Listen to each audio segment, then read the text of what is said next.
राधे राधे दोस्तों, आज हम आपको सुनाएंगे एक राजकुमार और धोबी की लड़की की कहानी। अगर आप हमारे चैनल पर नए हैं तो प्लीज़ हमारे चैनल को सब्सक्राइब करें, वीडियो को लाइक करें और शेयर करें। एक नगर में एक राजा रानी रहते थे। उस राजा का सिर्फ इकलौता एक ही राजकुमार था। वैसे तो वह बहुत समझदार था, लेकिन अगर वह किसी बात की जिद कर लेता तो उस बात को मनवाकर ही दम लेता था। एक दिन राजकुमार ने अपने साथियों के साथ शिकार के लिए जाने की जिद की और वह अपने साथियों के साथ शिकार करने के लिए चला गया। वहां जाकर उसे बहुत तेज प्यास लगी तो राजकुमार इधर उधर देखने लगा। तभी उसे थोड़ी दूरी पर एक बस्ती नजर आई तो उसने अपने घोड़े का रुख उस बस्ती की तरफ कर लिया। वहां जाकर उस राजकुमार को मालूम हुआ कि यह तो धोबियों की बस्ती है जहां कपड़े धोए जा रहे थे। वहां के मकानों का जायजा लेते हुए राजकुमार की नज़र अचानक एक मकान की छत पर ठहर गई। वहां एक लड़की अपने गीले बालों को सुखा रही थी। राजकुमार ने जब उस लड़की को देखा तो उसे देखता ही रह गया। उसने आज तक इतनी खूबसूरत लड़की नहीं देखी थी। राजकुमार को ऐसे लगा जैसे कि आसमान से कोई अप्सरा उतरकर उसके सामने खड़ी हो गई है। अचानक ही उस लड़की की नज़र भी जैसे ही राजकुमार पर पड़ी तो वह सर पर दुपट्टा लेती हुई वहां से चली गई। राजकुमार को एक धोबी की बेटी की इस हरकत पर बहुत गुस्सा आया। उसी वक्त राजकुमार के साथी भी वहीं राजकुमार के पास आ पहुंचे और वह महल की तरफ रवाना हो गए। अब तो राजकुमार वापस तो आ गया, लेकिन अपनी जिद्दी फितरत की वजह से वह आते ही औंधे मुंह लेट गया और लग गया अपनी जिद करने की कि शादी करेगा तो उसी लड़की से करेगा, वरना करेगा ही नहीं। जब यह बात राजा तक पहुंची तो उसने राजकुमार की तरफ देखा और कहने लगे, राजकुमार, तुम्हारा दिमाग तो खराब नहीं हो गया है? एक धोबी की बेटी राजा घराने की बहू कैसे बनेगी? भला राजकुमार की पत्नी बनेगी? तब राजकुमार कहने लगा कि पिताजी महाराज, मैं इन बातों को नहीं मानता। मैं शादी करूंगा तो उसी लड़की से करूंगा। राजा आज तक राजकुमार की हर जिद को मानता आया था, मगर यहाँ मामला कुछ अलग था। यहाँ राजा को अपनी इज्जत का भी ख्याल था। कई दिनों तक राजकुमार और राजा की बहस इसी तरह चलती रही और आखिरकार राजा ने बेटे के हाथों मजबूर होकर जो धोबी के घर पैगाम भेज दिया कि राजा उनसे बात करना चाहते हैं। राजा ने अपने मंत्रियों को सलाह लेने के लिए बुलाया, क्योंकि मंत्री बहुत समझदार था। मंत्री कहने लगा, महाराज, राजकुमार की बहुत सी पत्नियां होती हैं, यह भी किसी कोने में पड़ी रहेगी। इस वक्त आपका रोकना मुनासिब नहीं है। राजकुमार में जवानी है और गर्म खून है, यह कुछ भी कर सकता है जवानी के जोश में। राजा को यह बात समझ में आ गई। राजा ने सोचा, कुछ दिनों तक तो धोबी की बेटी के साथ राजकुमार रहेगा तो इसका दिमाग ठीक हो जाएगा। जब इसका दिल उससे भर जाएगा तो दूसरी तरफ धोबी के घर पैगाम पहुंचा दिया जाता है। तो धोबी और उसकी बीवी यह पैगाम सुनकर ही कांपने लगे कि हमसे ऐसी क्या गलती हो गई है जो राजा ने हमें अपने दरबार में बुलाया है। अब धोबी डरते डरते राजा के सामने हाजिर हुआ। राजा ने धोबी से कहा कि हमें आपकी बेटी का रिश्ता चाहिए, क्योंकि हमारा राजकुमार आपकी बेटी के लिए जिद कर बैठा है। धोबी कुछ देर सोचता रहा और फिर कहने लगा कि महाराज, यह बात मैं अपनी बेटी से पूछकर आपको बताऊंगा। राजा को धोबी की बात सुनकर बहुत गुस्सा आया कि एक धोबी और उसकी यह गुस्ताखी कि वह मुझे इस तरह अपनी बेटी का नाम देकर टाले। लेकिन राजा खामोश रहा और कहने लगे, ठीक है, अपनी बेटी से जाकर सलाह मशवरा कर लो, लेकिन हमें ना सुनने की आदत नहीं है, वरना तुम दोनों अपनी जान से जाओगे। धोबी और उसकी बीवी अब वापस अपने घर आ गए और घर आकर अपनी बेटी से सलाह करने लगे। धोबी की बेटी का नाम जो अंजना था, वह कहने लगी, मुझे मंजूर है पिताजी, मैं नहीं चाहती कि आपकी जान मेरी वजह से किसी खतरे में पड़े, लेकिन मेरी 4 शर्तें हैं। अगर राजकुमार मेरी 4 शर्तें मान लेता है तो मैं उससे शादी करने के लिए तैयार हूँ। धोबी और उसकी बीवी ने अपनी बेटी से पूछा कि बेटी, आखिर तुम्हारी शर्त क्या है? तुम एक धोबी की बेटी हो और तुम्हें इस तरह राजकुमार के सामने शर्त रखना महंगा पड़ सकता है। लेकिन धोबी की लड़की कहने लगी कि हम यह शर्त सिर्फ राजकुमार को ही बताएंगे पिताजी। अगर उन्हें यह बात मंजूर है तो आकर हमसे मिल लें और शर्त सुन लें। अगर उन्हें यह शर्त मंजूर होगी तो हम शादी के लिए तैयार हैं। दूसरे दिन धोबी और उसकी पत्नी फिर से राजा के पास गए और अपनी बेटी का पैगाम सुना दिया। राजा ने फौरन राजकुमार को बुलाया और कहा कि आपकी होने वाली पत्नी तो अभी से शर्तें लगा रही है, क्या आपको यह शर्त सुनना मंजूर है? राजकुमार कहने लगा, हाँ पिताश्री, हम यह जरूर सुनना चाहेंगे और देखेंगे कि आखिर क्या शर्तें वो रखना चाहती है। आखिरकार हम भी तो देखें, एक धोबी की बेटी में इतनी अकड़ और हिम्मत कहाँ से आई है। यह कहते हुए राजकुमार धोबी और उसकी बीवी के साथ उनके घर पहुंच गया, जो कि एक बहुत ही छोटा सा साधारण सा मकान था। नीचे के कमरे में धोबी और उसकी बीवी रहते थे, जबकि ऊपर का कमरा धोबी की बेटी अंजना के लिए था। जब राजकुमार वहां पहुंचा तो कमरे में पर्दा डालकर धोबी की बेटी एक तरफ बैठ गई और दूसरी तरफ राजकुमार बैठा था।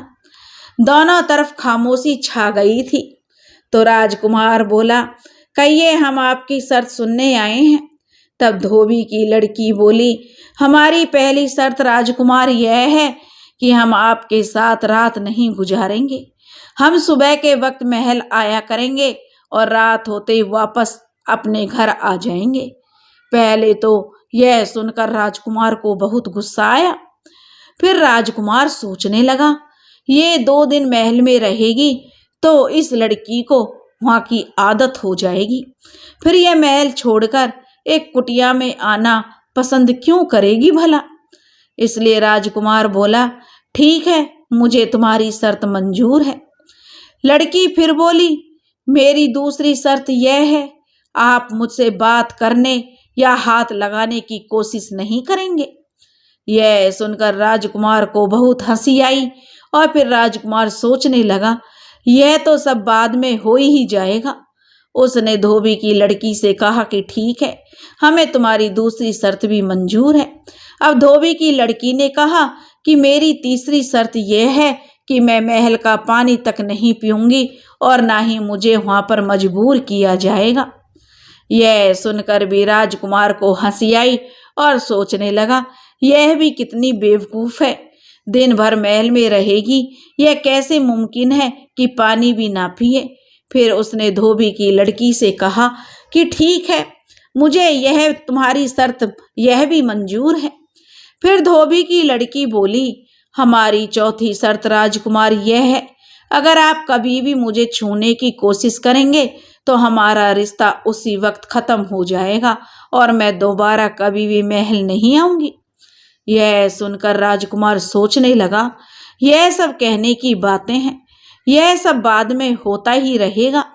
राजकुमार ने कहा कि हमें आपकी 4 शर्तें मंजूर हैं।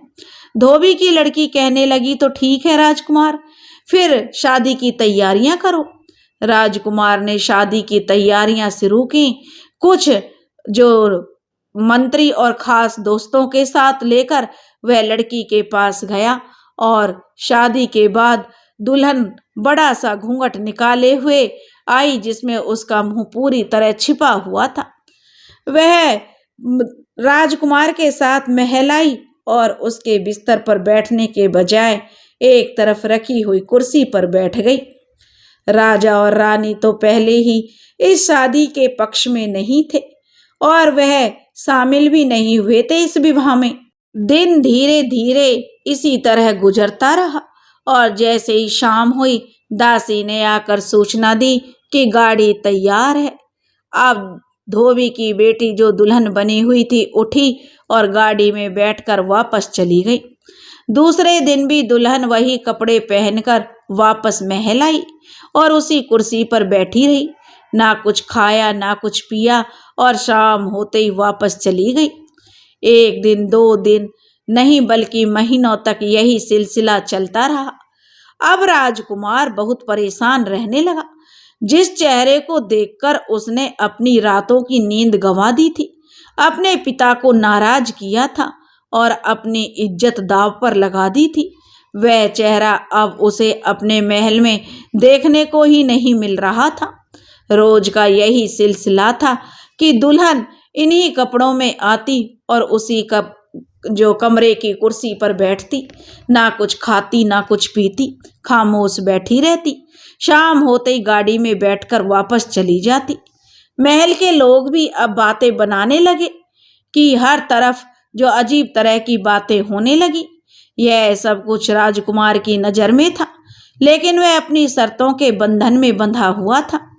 एक दिन राजकुमार ने धोबी को अपने महल में बुलाया और कहा कि अपनी बेटी को आप समझाते क्यों नहीं हो? हम यहाँ के राजकुमार हैं और हमारे पिताजी और हम पर बातें बनानी लोगों ने शुरू कर दी हैं। यह सुनकर धोबी ने जवाब दिया, जान की जो सलामत पाऊं हजूर तो कुछ कहूं। राजकुमार बोला, ठीक है कहो। धोबी बोला, दरअसल वह हमारी बेटी नहीं है। कुछ समय पहले वह हमारे घर आई थी और कहने लगी कि मेरे आगे पीछे कोई नहीं है, मैं आपकी बेटी बनकर रहना चाहती हूँ। हमें वह लड़की बहुत पसंद आई थी। हमारे यहाँ कोई औलाद नहीं थी। मेरी पत्नी इस बात की जिद करने लगी कि यह जवान लड़की कहाँ जाएगी, इसलिए इसकी इज्जत को खतरा ना हो, इसलिए हमने सोचा कि एक दिन मरना है तो मरने के बाद हम ईश्वर को क्या मुंह दिखाएंगे कि एक लड़की हमारे दरवाजे पर चलकर आई थी और हमने उसे जो पनाह भी नहीं दे सके। यह सुनकर राजकुमार खामोश हो गया।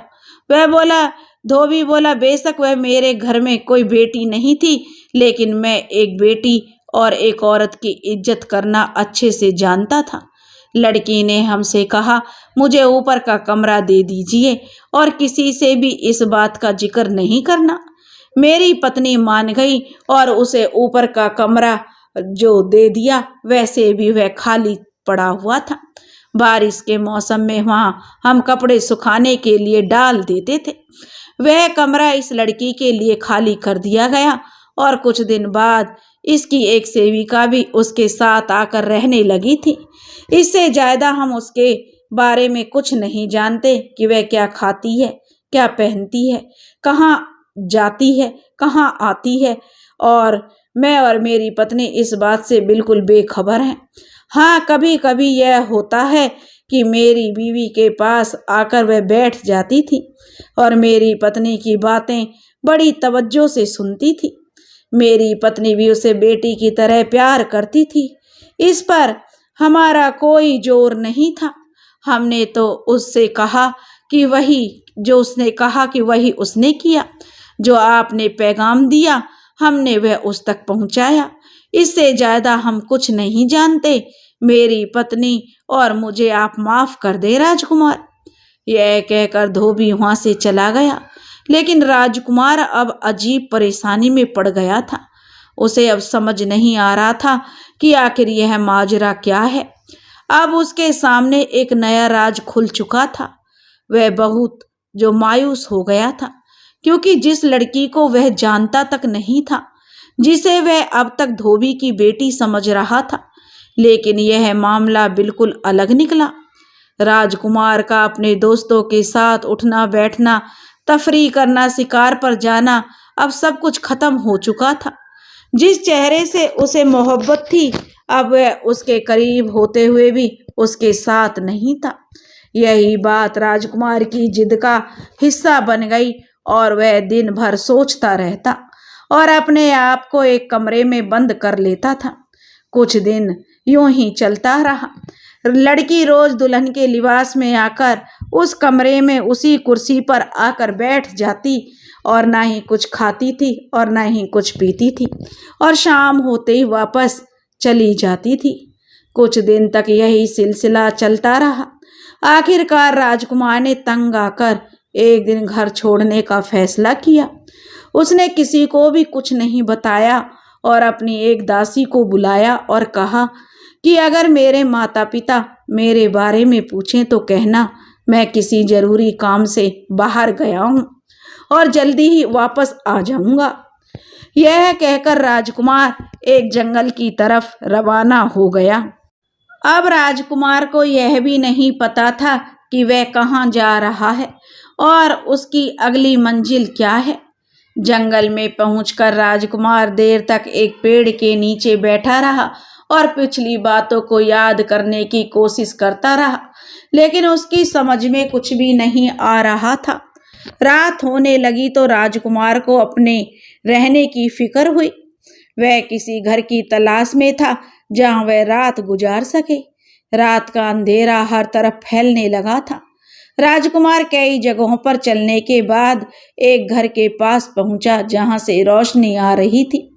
राजकुमार को बहुत ही खौफ आया कि इस जंगल के इस दूर दराज इलाके में यह रोशनी कहां से आ रही है, लेकिन फिर उसने सोचा कि रात तो उसे गुजारनी ही है। जिंदगी पहले से ही झंड बन चुकी है, ऐसे नहीं तो वैसे ही सही। यह सोचते हुए राजकुमार उस घर में दाखिल हो गया। अंदर जाकर राजकुमार ने देखा कि एक बुजुर्ग वहां पर मौजूद थे, जिनके चेहरे से रोशनी फैल रही थी और वह अपने प्रार्थना में मशगूल थे। राजकुमार उसी जगह बैठ गया और रात गुजार दी। जैसे ही सुबह हुई राजकुमार जाग गया और अपने आसपास का जायजा लेने लगा। बुजुर्ग अपनी इबादत में वैसे ही मशरूफ थे। राजकुमार उठा और घर की साफ सफाई करने लगा। वह जंगल से फल तोड़कर खाता और पानी पीता और इसी तरह कुछ दिन गुजरते गए। कुछ दिन बाद बुजुर्ग ने अपनी आंखें खोली और राजकुमार को बहुत गौर से देखा और कहा, तुम यहाँ क्या कर रहे हो? तुम तो राजा के बेटे हो, यहाँ क्यों आए हो? और ऐसी कौन सी मजबूरी है जिसने तुम्हें देश से परदेसी होने पर मजबूर कर दिया है? यह सुनते ही राजकुमार की आंखों में आंसू बहने लगे और उसने अपनी पूरी कहानी उस बुजुर्ग को सुनाई। बूढ़े आदमी ने कहा कि मैं तुम्हें थोड़ी सी राख देता हूँ। जब तुम इसे अपने माथे पर लगा लोगे तो किसी को भी नजर नहीं आओगे। हो सकता है इस तरह तुम्हारी समस्या हल हो जाए। तुम यह जान सकोगे कि वह लड़की कौन है, कहाँ से आई है, कहाँ जाती है, क्या खाती है, क्या पीती है। लेकिन ख्याल रहे राजकुमार, इस बात का जिक्र तुम्हें किसी से भी नहीं करना है। राजकुमार ने कहा कि बाबा मुझे मंजूर है। राजकुमार ने बुजुर्ग से वह राख ले ली और अपने महल वापस आ गया। जब वह महल वापस आया तो दासी ने पूछा कि राजकुमार आप इतने दिन कहाँ थे? राजा और रानी भी आपके बारे में बार बार पूछते थे तो मैंने उन्हें बता दिया कि आप जरूरी काम से बाहर गए हैं। राजकुमार की नज़र उस लड़की पर पड़ी। वह वैसे ही दुल्हन के कपड़ों में उसी कुर्सी पर बैठी हुई थी। राजकुमार ने पूछा कि क्या यह रोज आती थी और शाम को वापस चली जाती थी और महल से कुछ नहीं खाती पीती थी? तब दासी ने जवाब दिया कि जी हाँ राजकुमार, बिल्कुल ऐसा ही था। आपके पीछे भी यही सब चलता रहा जो आपके सामने होता था। राजकुमार ने कहा कि ठीक है, अभी मैं बहुत थका हुआ हूँ, मैं सोना चाहता हूँ, लेकिन जब शाम को इस लड़की के जाने का समय हो तो मुझे जगा देना। दासी ने कहा कि ठीक है राजकुमार, ऐसा ही होगा। शाम को दासी ने राजकुमार को जगा दिया। राजकुमार ने राख अपने माथे पर लगाई और वहां से निकल गया। सुबह से पहले राजकुमार वापस आ गया और दासी से कहा कि मैं सोने जा रहा हूँ। जैसे ही वह लड़की इस कुर्सी पर आकर बैठे तो तुम मुझे जगा देना और कहना कि तुम जागे क्यों नहीं। अगर मैं ना जागूं तो तुम तुम्हें जोर देना है और फिर मेरे देर से जागने की वजह पता करना है। अगर मैं ना बता पाऊं तो तुम्हें इस पर जोर देना है और मुझसे अपनी बात मनवाना। दासी समझ गई कि राजकुमार अब अपनी जिद पर अड़ा है। वह इस लड़की को सीधा करने के लिए कोई ना कोई तरीका तलाश कर रहा है। कुछ देर बाद वह लड़की आई और कुर्सी पर बैठ गई। दासी ने जब देखा कि लड़की कुर्सी पर बैठ चुकी है तो दासी राजकुमार की तरफ दौड़ी, राजकुमार को उठाने की कोशिश करने लगी। तो राजकुमार गुस्से में बोला, तुम्हें क्या हो गया है? हम इतने अच्छे अच्छे ख्वाब देख रहे थे, तुमने हमें जगाकर हमारा सारा सपना और नींद खराब कर दी। दासी ने कहा, राजकुमार आप क्या सपना देख रहे थे? राजकुमार बोला, छोड़ो, मैं नहीं बताना चाहता। मगर दासी ने जिद की कि नहीं नहीं, आप मुझे बताइए कि आप क्या सपना देख रहे थे। राजकुमार कुछ देर टाल मटोल करता रहा, फिर बोला, ठीक है, अगर तुम जिद करती हो तो मैं बता देता हूँ, लेकिन यह बात राजा और रानी तक नहीं पहुँचनी चाहिए, यह हमारे बीच रहनी चाहिए। दासी ने सिर हिलाकर कहा, ठीक है, यह बात हम दोनों में ही रहेगी। राजकुमार बोला, मैंने सपने में देखा कि जब यह धोबी की लड़की कल रात गाड़ी में बैठकर वापस जा रही थी तो हम भी इसके साथ गाड़ी में बैठ गए। यह सुनकर दासी हंसने लगी और कहा, क्या कहते हो आप, और इसके साथ गाड़ी में बैठ गए?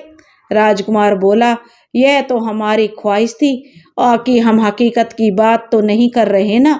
दासी बोली, अच्छा अच्छा, मैं तो भूल ही गई थी राजकुमार, फिर आपने क्या कि देखा? राजकुमार ने कहा कि हम इसके साथ गाड़ी में बैठकर इसके घर तक पहुंच गए और वहां हमने देखा कि वह हमेशा जिन कपड़ों में यहाँ आती है उसने वह कपड़े उतार दिए और अपनी दासी को आवाज़ देकर कहा कि गर्म पानी तैयार करो, हम नहाना चाहते हैं। दासी को राजकुमार की बात सुनकर हंसी आ गई और बोली, कहाँ क्या बात करते हैं राजकुमार, आप इसके पीछे चले गए? राजकुमार बोला, हमने कहा ना, हम अपना सपना सुना रहे हैं, यह कोई हकीकत नहीं है। दासी ने कहा, अच्छा अच्छा ठीक है, फिर आपने आगे क्या देखा? राजकुमार बोला, हमने देखा कि यह नहाते हुए बहुत खूबसूरत लग रही थी और जब वह पानी का एक डब्बा अपने ऊपर डालती तो हम 2 डब्बे अपने ऊपर डाल लेते। जब उसका पानी खत्म हो गया तो उसने चीखकर अपनी दासी को बुलाया और कहा, आज पानी बहुत कम रखा है। दासी ने कहा कि पानी तो हमने पूरा ही रखा था, लेकिन अगर आप चाहें तो हम और ला देते हैं। दासी ने ज्यादा पानी लाकर रख दिया और वह पानी भी हमने खत्म कर दिया। इसी तरह वह नहाकर बाहर निकली और बोली, हमें भूख लगी है, खाना ले आओ। तब उसकी दासी बाहर गई और आसमान की तरफ दोनों हाथ ऊपर किए तो हमने बेहद खूबसूरत एक थाल आसमान से उतरते हुए देखा। दासी ने कुछ खाना अपने लिए रखा और बाकी का खाना उसे दे दिया। हमें भी बहुत भूख लगी थी और हमने भी उसके साथ खाना खाया, लेकिन उसकी भूख खत्म नहीं हुई और खाना खत्म हो गया। उसने फिर से दासी को बुलाया और कहा, क्या हो गया है, आज पानी भी कम था और खाना भी कम है। तब उसकी दासी ने कहा, पानी तो पहले जितना ही था और खाना भी पूरा था। दासी ने कहा, कहीं आज आप राजकुमार से बात की हैं या कोई ऐसी बात हुई है कि आप अपने होश खो बैठी हैं? यह सुनकर उसने अपनी दासी को डांटा और कहा, तुम जानती हो हम किस वजह से मजबूर हैं, इस तरह हमारा मजाक ना उड़ाओ, हम किसी को कुछ नहीं समझते। तब दासी बोली, अच्छा इसके बाद क्या हुआ? तब राजकुमार बोला, हमने देखा कि कुछ देर बाद वही दासी वापस आई और इस धोबी की बेटी को तैयार करने लगी जो हमेशा बड़ा सा घूंघट ओढ़े बैठी थी। तैयार होने के बाद वह किसी अप्सरा से कम नहीं लग रही थी।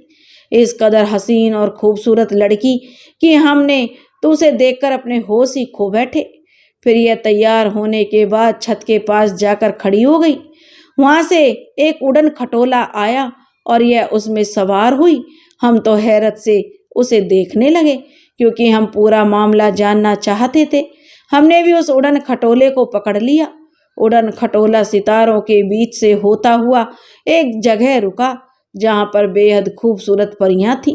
वहाँ की दुनिया ही अलग थी।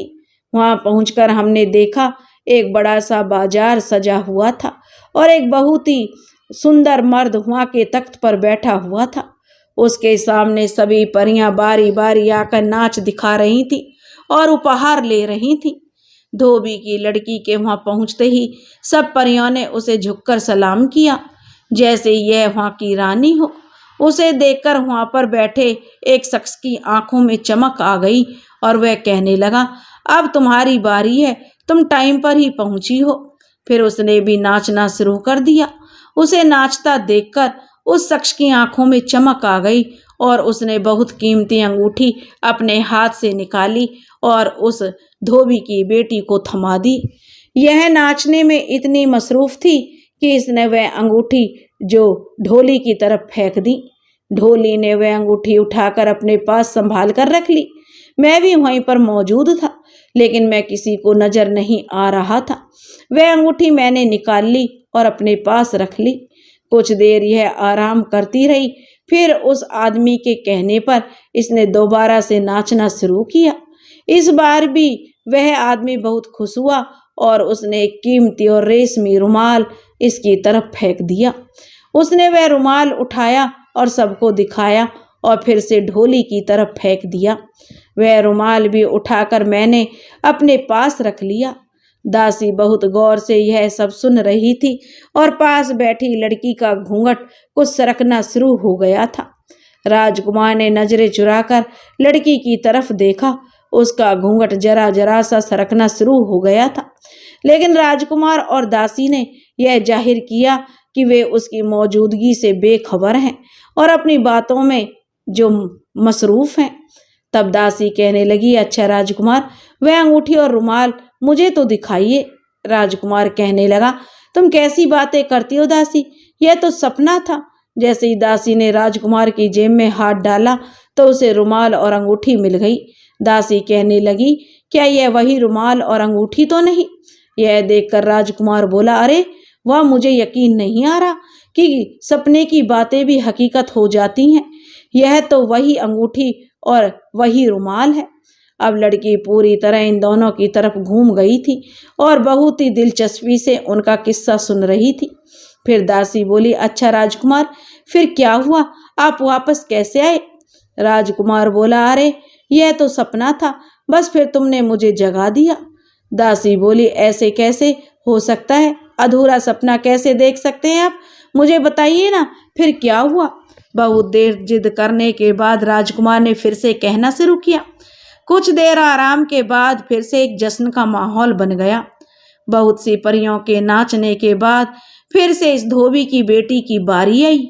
यह फिर से ढोल की आवाज पर नाचने लगी और वह शख्स फिर से बहुत खुश हुआ। ढोल की आवाज पर यह इस तरह से नाची कि इसकी मिसाल देना मुश्किल है। इसका नाच देखकर वह आदमी फिर अपनी कुर्सी से उठकर जो उसे अपने गले से एक माला उतारकर जो इस धोबी की लड़की की तरफ फेंक दी। वह माला भी उसने उस ढोली की तरफ फेंक दी और उसके वापस आने का वक्त हो चुका था। राजकुमार ने कहा कि उसने सोचा होगा कल यह चीजें आकर वापस ले लूंगी। फिर वह दोबारा से उसी उड़न खटोले में बैठकर उसी धोबी की छत पर आकर उतर गई। मैं भी इसके साथ साथ था और फिर मेरी आंख खुल गई। दासी ने यह सुना तो कहने लगी, वह माला भी हमें दिखाइए ना राजकुमार। लेकिन राजकुमार बोला, अब क्या कहती हो, एक बात सही साबित हो गई तो इसका मतलब यह तो नहीं कि अब सब कुछ ही मेरे पास से मिलेगा। दासी को पहले से ही सब कुछ सिखा दिया गया था। वह नहीं मानी और राजकुमार की जेब में हाथ डालकर वह माला भी वहां से निकाल ली। अब धोबी की लड़की पूरी तरह इन दोनों की तरफ घूम गई और उसका घूंघट उतर चुका था और अब वह पहले की तरह राजकुमार की तरफ ही देख रही थी। वह बोली, आप जान ही चुके हैं कि मैं इस दुनिया से नहीं हूँ, मैं परियों की रानी हूँ और यहाँ पर अपनी सजा काटने आई हूँ। राजकुमार ने कहा, अगर आप अपने बारे में हमें सब कुछ सच सच बता दो तो हो सकता है हम आपकी कोई मदद कर सकें। यह सुनकर धोबी की लड़की बोली कि मैं परियों की रानी थी और इन्हीं के साथ रहती थी। वहाँ के राजा को हमारा नाच बहुत पसंद था। वह हर रोज हमारा नाच देखने के बाद ही अपने ख्वाबगाह में जाया करते थे। एक रात हमारी तबीयत बहुत खराब थी, लेकिन राजा ने हमेशा की तरह जो हमारे पास पैगाम भेजा कि हमारे नाच का वक्त हो चुका है। यह सुनकर हमने मुलाजिम से कहा कि अभी हम बेहद थक चुके हैं, हमारी तबीयत बहुत खराब है, दर्द से मेरी जान निकल रही है और राजा को नाच की पड़ी है।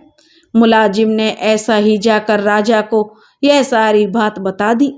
वहाँ के राजा को यह सुनकर बेहद गुस्सा आया और उसने मुझे अपने पास बुलाकर मुझे बद्दुआएं दी कि तुम्हें 1 साल के लिए जमीन पर फेंक दिया जाता है।